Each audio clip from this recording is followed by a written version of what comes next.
Yes sir, encore un nouvel épisode bien sûr du Tarek Show, the best of hip-hop and R&B, old school, new school, as usual, as promised. Voilà, il est l'heure des bonnes choses. Voilà, on salue tout le monde, tous ceux qui sont en train de nous suivre à l'étranger via le www.viberadio.sn, n'est-ce pas, notre site officiel. Ceux qui nous suivent au niveau national, 102.3 FM, n'est-ce pas, DJ Tarek, encore de nouveaux membres du jury, chaque épisode avec un nouveau membre du jury. On va commencer par le jury rap. Djiby Daddy. Yes, Tal. Da Brains. Boy Sikabi. Le grand Sikabi. Non, non, les grands. Les gars, non, les gars. ñu bëgg a yàgg si kaa boy. Wax nga dëgg loolu am solo la. Jërëjëf Djiby, n'est-ce pas? Salam alaikum, Mr. Mao. Bonsoir. Bonsoir. Maaleykum salam quand même. Maaleykum ak salam. Ah, ça c'est très bien. Ça c'est très bien. Et une brève présentation monsieur Mao, bien sûr. Mao Tayek. Alors, ex-chef d'orchestre d'Alpha Blondy pendant 15 ans. Quand même.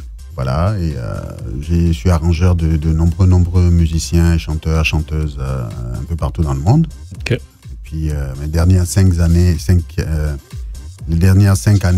que j'ai passées, je les ai passées aux États-Unis avec Stevie Wonder. Ok, quand même. Ah, c'est mon gars,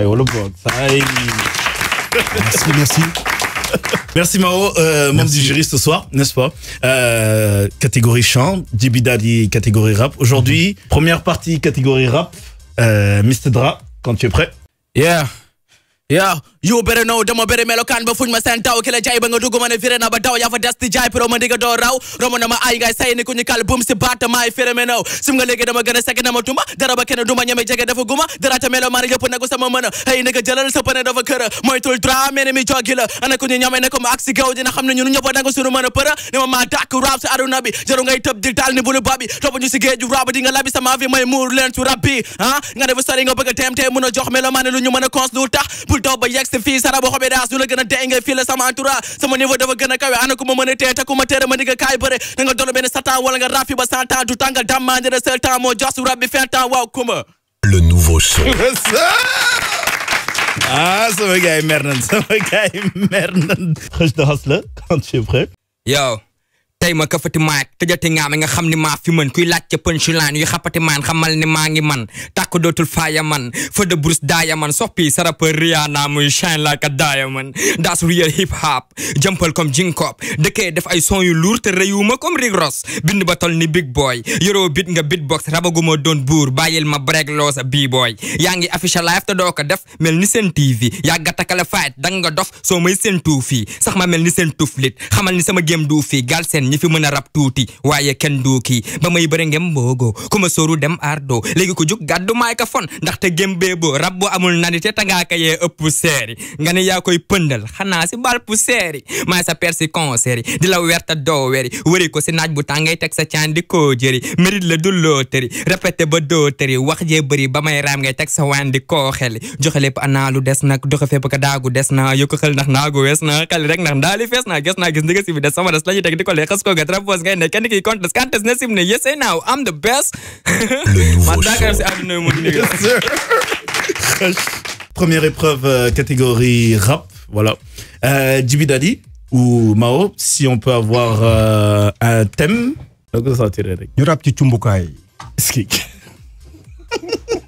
dëggantaan ñoo may jox si cumbukaay yow mbër moo ngi bëri xam naa ne moom doole bi bëri na torop mais xam naa cumbukaay la bàyyi si pet dëggantaan moom la gëm rappeur yi dëggantaan dëgg naa ñoom ñoo gën a dàkk cumbukaay dëggantaan est-ce que xam nga man gëmuma cumbukaay man dama wóole sama doole dëggantaan dinaa tabax sama maka dinaa tabax sama gàlle ñëw tabax sama ot 4x4 amul benn cumbukaay dëggantaan léegi xam nga léegi cumbukaay la ñëpp a gëm cumbukaay dëggantaan sama mère sama pa dañ ma ñaanal si ay ñaanam laay wéeku ko man gëmu benn cumbukaay léegi mbëri ku si dem ba am doole am kattan dëggantaan moom gëmul lu dul cumbukaay pour ñoom cumbukaay moo daane mais dëggantaan sa jëm-gëm ak sa yow sa gëm-gëm ak sa kattan moo la mën a génnee si yenn affaires yi mais pas du affaire de cumbukaay dëggantaan nii lay demee saa su nekk ñoom ma jox si cumbukaay ma dama gëm sama bopp xam fu ma jëm xam fu may teg tànk pas ay cumbukaay man gëm-gëm laay demee sama mère moom ma ñaanal ci ay cumbukaay laay demee pas du ay cumbukaay man. Le nouveau son. Yes sir, Mr. Dra,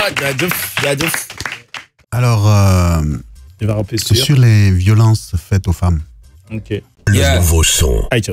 Ndeysaan moom Sam moom la takk waaye everyday dañ koy dóor kooku di ko dóor xam nga ni nekkul leneen lu dul góor parfois da koy jàpp sax mu naan ko li nga sóor doyul ndeysaan mu ngi toog ba léegi te jooyul ndax doomi lay bañ moo tax tasul xolal yaram bi dafa bëri cicatrice moom everyday day nekk si ay rôle yu mu comprendre mën nga ko woowee sax artiste moom mënatul artiste sama son laa koy jox pour mu mën ko dëfal ndeysaan moom everyday day mel ni kuy jaay te yenn saa yi dañ koy lëfal violence faite aux femmes du yoon man bëgguma ko dóor sama yaay man bëgguma ko dóor sama sœur moom mooy takk sama sœur non moom mooy takk sëram ndeysaan everyday moom day góorgóorlu di wut dërëm bu ñëwee si kër gi jàpp ko dóor ko ba yaram bi yëpp dagg loolu du yoon góor jigéen nanga ko war di tagg mais pas nga koy dóor di ko saaga ndeysaan bàyyi ko ndax dem la woon 8 mai danga ko waroon nuyoog sa 8 mai pas sa ñaari loxo ndeysaan bu sëqatee ne ko toxo yaay boo everyday yaay sokk di dëbb kon yow mii lañu war a wax jox la cër ndax loolu kat mooy dëgg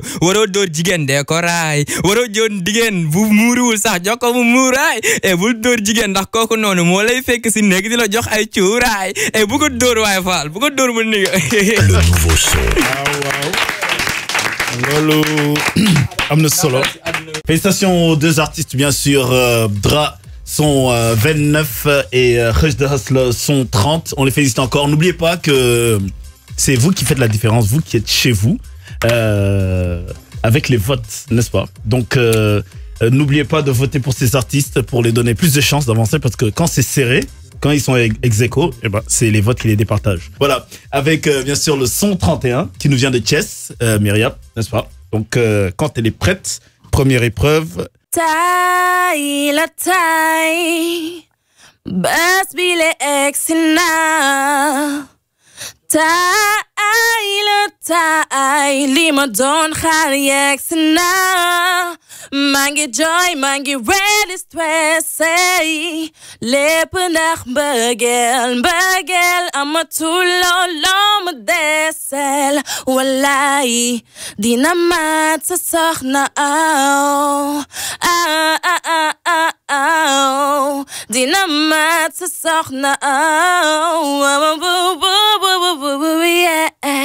Dinamat sa sokhna au. Myriam. Bonnie Bless son 32, n'est-ce pas? Le deuxième. Le nouveau son.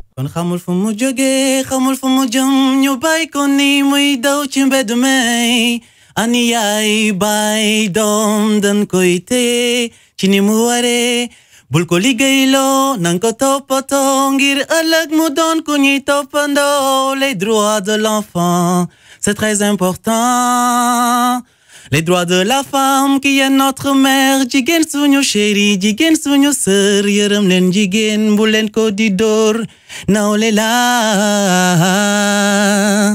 I want to fight. I wanna fight for the children right. I wanna fight for the woman right. I wanna fight for the human right. People raise your hand if you are for the freedom fight. We represent all the innocent die. Rest in peace in the high paradise. Le nouveau son. Yes sir.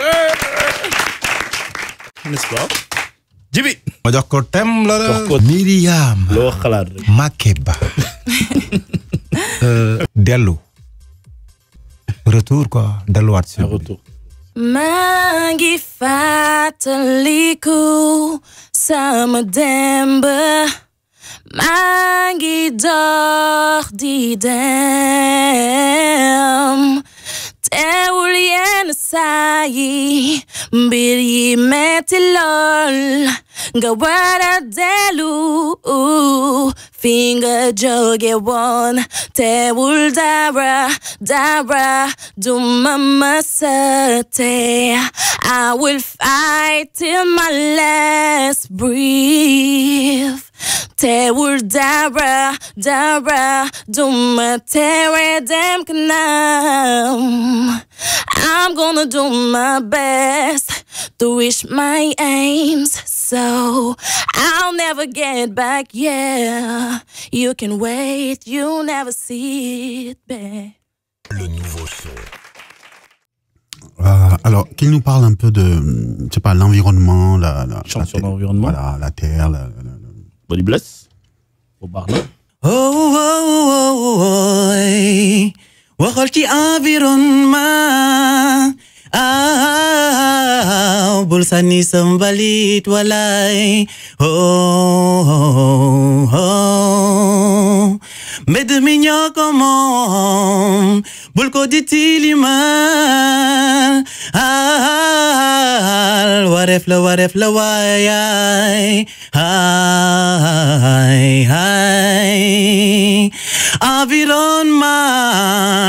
environnement baa ngi nii gaay yi jàpp leen si waay non Musayn xale yaa ngi fi mag yaa ngi fi ñun ñoo ko bokk waay walay na bul ko tilima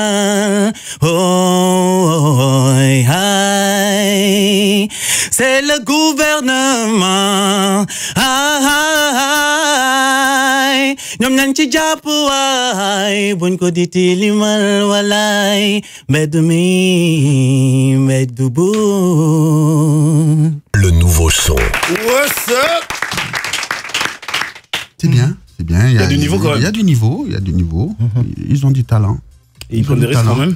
Ça va assez haut quand même. Ils prennent des risques. Ils vont assez haut quand même des fois. Oh, pas tellement. Pas tellement, ok. Plus ou moins quoi. Ok. Mais c'est bien, c'est bien. C'est bien. Bien dans l'ensemble. Félicitations. li nga wax laa gis en fait dañu ñeme risque trop. mais bon dañu ñeme risque trop vraiment. puis nit ñi parce que man bu ñu yuux damay xaw a tiit. bon mënuma ko damay tiit des fois que mu pate et tout. su pete da nga def zéro direct ngay joxe. mais bon dañuy def mu jàll quoi. mu ñu defaat ko mu demaat. ça veut dire que ne maîtriser nañ ko puis woy dafa liggéey bu metti la quoi. man moom déjà man mënuma ko musuma ko sax jéngu donc. man de moo woy moom léegi mu taw. voilà ba ci nit di woy mën naa ko déglu mu may neex muy def ay yenn affaire mais des fois dama dem concert sax di seetaan gars yi def di yëg ci yenn affaire yi may tiit mu pété. parce que foog nga octave yi foog nga kawe trop quoi pour mën ko def. macha allah mais vraiment bon non ay jàmbaar lañu ay jàmbaar lañu. ay guerrier lañu. am na niveau quoi am na niveau. si non tay xat na trop côté ñaari côté ko métti ah. ba dëgër. barki yàlla man a jox ma ñeent ñëpp ma yóbbu. enregistré ma ça va. Merci. Vibe Radio. Djibida Brains, Julie Lap. En fait, compliqué notre trop. C'était très serré quoi. Ñaari boy yëpp am temps. Xëch. Talent bi bëri na trop. Mais dafa je pense que da nga réservé woon trop denc ay am yow denc pour xëy na boo ñëwee ci kanam donc du wees Dra tamit dafa ñëw joxe lu mu am yëpp. Ça se voit que ne bon c'est pas que moom moo ko mérité moo tax moom mooy dem. Jury la dañuy def ay notes et tout moom mu ëppale légèrement donc Dra moom moo gagné par point yu ndaw. Mao Tayek, jury chant. Alors le numéro 32 n'a pas démérité. On a eu un peu de mal avec sa chanson personnelle qui n'était pas très personnelle. Mais bon, c'est pas grave, les voix étaient pas mal. Ils n'ont pas démérité les deux. Et puis, vous savez, les notes, c'est sur un moment. On aurait pu, si c'était un autre moment ou une autre phase, enfin un autre état d'esprit, on aurait noté autrement. Donc ça peut, mais c'est pour simplement dire que aucun des deux n'a démérité. Donc la fille, il faut qu'elle travaille encore. Il faut vraiment qu'elle travaille sa justesse. Et puis sinon, voilà. Alors c'est le son 31 qui va aller en demi-finale. Et puis on encourage les deux. Là c'est le son 29 qui part en demi-finale côté rap. On encourage les deux. Bonne chance.